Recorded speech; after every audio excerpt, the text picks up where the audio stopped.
दोस्तों एनपीएस कर्मचारियों को department of pension and pensioners welfare का तोहफा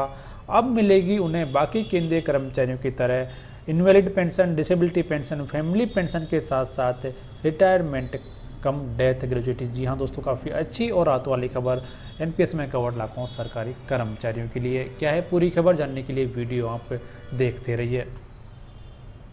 जो कि आपके सामने है, और इसी के बारे में आपको इस वीडियो में जानकारी दी जाएगी। वीडियो पूरा देखें, जानकारी आपको पसंद आए तो वीडियो को लाइक करें और आपके दोस्तों के साथ में जरूर शेयर करें, जिससे वो भी इसके बारे में जान सकें। और दोस्तों यदि अभी तक आपने हमारा चैनल सब्सक्राइब नहीं किया है तो चैनल को जरूर सब्सक्राइब करें। दोस्तों यदि आप अभी भी चाहते हैं कि सरकारी कर्मचारियों के लिए एनपीएस की जगह पर ओपीएस को दोबारा से लागू किया जाए तो इस वीडियो कमेंट बॉक्स में आपका कमेंट जरूर लिखें। दोस्तों जैसे कि यहाँ पेपर देख पा रहे हैं, ये department of pension and pensioners welfare की तरफ से 12 फरवरी 2020 को जारी किया गया एक ऑफिस मेमोरेंडम है, और इसका सब्जेक्ट भी यहाँ पेपर देख सकते हैं कि counting of service on joining new service in state government, central government bar autonomous bodies for the benefit of gratuity in respect of central government employees covered under national pension system. यानी कि NPS में covered सरकारी कर्मचारी जब एक जगह से दूसरी जगह पर, यानी मान लो कि वो स्टेट गवर्नमेंट में है तो सेंट्रल गवर्नमेंट में जाता है, या फिर स्टेट से सेंट्रल में, या फिर किसी ऑटोनोमस बॉडीज में वो अपना ट्रांसफ़र ले लेता है, फिर जॉब छोड़कर नया जॉब ज्वाइन कर लेता है, तो उसको जो भी रिटायरमेंट बेनिफिट्स हैं जैसे कि ग्रेचुटी है,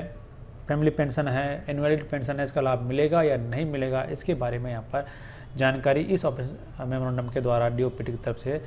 दोस्तों आगे बढ़ने से पहले आपको बताना चाहेंगे कि ये वीडियो थोड़ा बड़ा हो सकता है, क्योंकि हर एक पैरे के बारे में आपको इस वीडियो में जानकारी दी जाएगी। यदि आप हर एक पैरा देखते हैं तभी जाके आपको पूरा जो ऑफिस मेमोरेंडम है वो समझ में आएगा, इसलिए आप वीडियो को अंत तक देखते रहें। दोस्तों सबसे पहले यहाँ पर जो पहला पैराग्राफ है ये आपके लिए काफ़ी महत्वपूर्ण है, और उसमें कहा गया है कि department of pension and pensioners welfare की तरफ से 5 मई 2020 को एक ऑफिस मेमोरेंडम जारी किया था, और उस ऑफिस मेमोरेंडम के अनुसार कहा गया था कि यदि कोई एनपीएस में कवर्ड सरकारी कर्मचारी की डेथ हो जाती है या फिर वो शारीरिक रूप से विकलांग हो जाते हैं अपनी सर्विस के दौरान, तो उन्हें जो इनवैलिड पेंशन है उसका लाभ दिया जाएगा, डिसेबिलिटी पेंशन का लाभ भी दिया जाएगा, और उसके जो फैमिली मेम्बर्स हैं उन्हें फैमिली पेंशन का लाभ भी दिया जाएगा, और इसके अलावा रिटायरमेंट और डेथ ग्रेचुटी का लाभ भी उन्हें प्रोविजनल रूप से दे दिया गया था। यानी कि 5 मई 2019 को जारी किए गए आदेश के अनुसार एनपीएस में कवर्ड सरकारी कर्मचारी भी disability pension, invalid pension, family pension, retirement gratuity और डेथ ग्रेचुटी के हकदार हैं। ये बात आप अब पक्का मान लीजिए, क्योंकि 1 जनवरी 2004 के बाद में सरकारी नौकरी में आए सभी सरकारी कर्मचारियों को एनपीएस में माना गया है, और उसके बाद में फिर एक और आदेश यहाँ पर जारी किया था 26 अगस्त 2019 को, और उसमें भी department of pension and pensioners welfare की तरफ से ये कहा गया था कि जो ग्रेचुटी और डेथ ग्रेचुटी है उसका लाभ भी सभी सेंट्रल गवर्नमेंट एम्प्लॉयज़ को दिया जाएगा जो कि एनपीएस में कवर्ड हैं। उनको स्टार्टिंग में ये प्रोविजनल रूप से दिया गया था, लेकिन 26 अगस्त 2016 को जारी किए गए आदेश के अनुसार इसको स्थायी रूप से एनपीएस कवर्ड सरकारी कर्मचारियों के लिए लागू कर दिया था। तो आपको यह मालूम चल गया होगा कि एनपीएस में कवर्ड सरकारी कर्मचारियों को भी invalid pension, disability pension, family pension, retirement gratuity और डेथ ग्रेचुटी का लाभ दिया जाएगा बाकी केंद्रीय कर्मचारियों की तरह। यानी कि जो 1 जनवरी 2004 से पहले नौकरी में आए हैं, जो कि सीसीएस पेंशन रूल्स 1972 के अंदर उनको कवर किया गया है, उनके हिसाब से भी यानी उनके बराबर ही आपको ये सारे लाभ दिए जाएंगे। उसके बाद में यहाँ पर कुछ कन्फ्यूजन थे कुछ डिपार्टमेंट्स को कि यदि कोई सरकारी कर्मचारी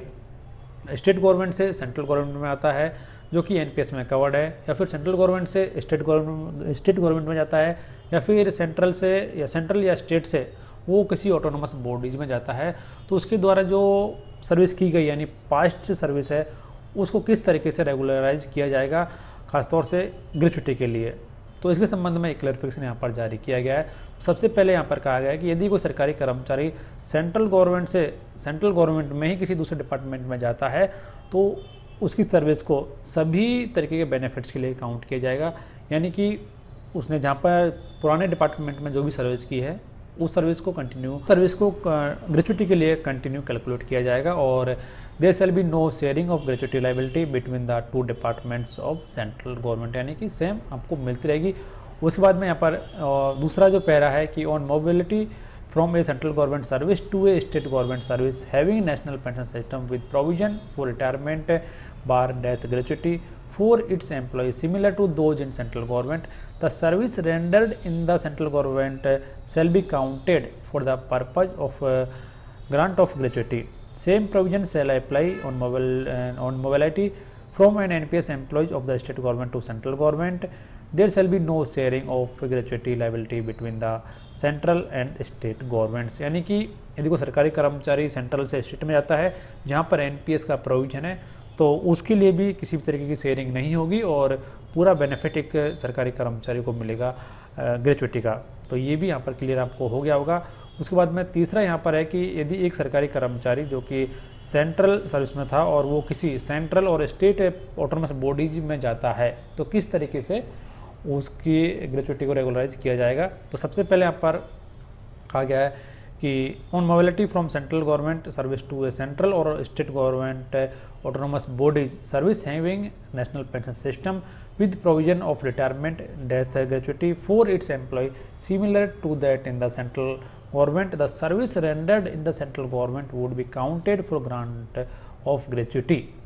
The government will discharge its gratuity liability by paying the amount of retirement gratuity for the service rendered. यहाँ पर दोस्तों ये कहा गया कि देखो सरकारी कर्मचारी सेंट्रल गवर्नमेंट से किसी सेंट्रल और ऑटोनमस बॉडीज में ट्रांसफ़र लेता है अपना, तो जो भी अमाउंट है उसकी ग्रेचुइटी की उसे ऑटोनमस बॉडीज़ को भेज दिया जाएगा और बाकी आगे की जो लाइबिलिटीज़ है वो यहाँ पर ऑटोनमस बॉडीज़ की हो जाएगी। और फिर ये एक काफ़ी बड़ी खबर यहाँ पर कि यदि आपको सरकारी कर्मचारी एक डिपार्टमेंट से यानी सेंट्रल से स्टेट में जाता है फिर स्टेट से सेंट्रल में आता है और दोनों जगह पर एनपीएस है तो एनपीएस की जो अमाउंट है उससे कहीं ट्रांसफ़र नहीं किया जाएगा और वो सरकारी कर्मचारी को कंटिन्यू जो ग्रेचुइटी है वो मिलती रहेगी। लेकिन यदि वो सेंट्रल से किसी स्टेट ऑटोनमस बॉडीज़ में या फिर सेंट्रल ऑटोनमस बॉडीज में जाता है तो जो भी ग्रेचुइटी का अमाउंट है उसे ऑटोनमस बॉडीज़ को ट्रांसफ़र कर दिया जाएगा। तो ये एक बड़ा अपडेट यहाँ पर एनपीएस के संबंध में या फिर जो एनपीएस में कौन सरकारी कर्मचारी हैं उनके लिए। और यहाँ पर यह भी कहा गया है कि जो सभी सरकारी कर्मचारी हैं चाहे वो किसी भी विभाग में या मंत्रालय में काम कर रहे हों उनके लिए ये प्रोविज़न लागू हो जाएंगे या लागू रहेंगे। दोस्तों फिलहाल इस वीडियो में इतना जानकारी आपको अच्छी लगी वीडियो को लाइक करें, आपके दोस्तों के साथ में जरूर शेयर करें और ऐसी लेटेस्ट और ऑथेंटिक अपडेट्स को सबसे पहले जानने के लिए आप हमारे चैनल को सब्सक्राइब और बेल आइकन को जरूर प्रेस करें। धन्यवाद।